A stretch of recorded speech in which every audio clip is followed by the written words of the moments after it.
Caribbean premier লিগে প্রথম ম্যাচে হারের পর দারুণভাবে ঘুরে দাঁড়িয়েছে সাকিব আল হাসানের অ্যান্টিগা অ্যান্ড বারবুডা ফ্যালকনস। গত ম্যাচে তারা শক্তিশালী 3 বাগু নাইট রাইডার্সকে হারিয়েছে 8 রানে।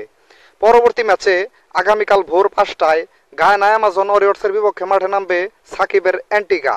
টুর্নামেন্টে এটি অ্যান্টিগার পঞ্চম ম্যাচ হলেও গায়ানার এটি দ্বিতীয় ম্যাচ। এর আগে অ্যান্টিগা ও গায়ানা মোট 2বার মুখোমুখি হয়েছে, আর 2 ম্যাচেই হেরেছে অ্যান্টিগা। তাই এই ম্যাচে গায়ানা কিছুটা হলেও এগিয়ে থাকবে। অ্যান্টিগার হয়ে একদমই ফর্মে নেই বাংলাদেশের তারকা ক্রিকেটার সাকিব আল হাসান।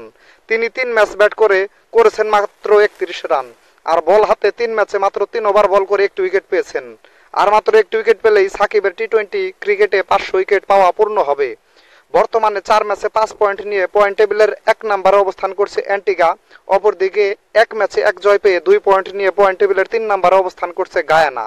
যেহেতু অ্যান্টিগা বেশ কয়েক ম্যাচ ধরেই ভালো ফর্মে আছে, তাই আশা করা যায় যে এই ম্যাচ তারা জিততে পারে। তো বন্ধুরা, আপনাদের কি মনে হয় এই ম্যাচে সাকিব তার দলকে জেতাতে পারবেন কিনা তা এখনই কমেন্ট করে জানান।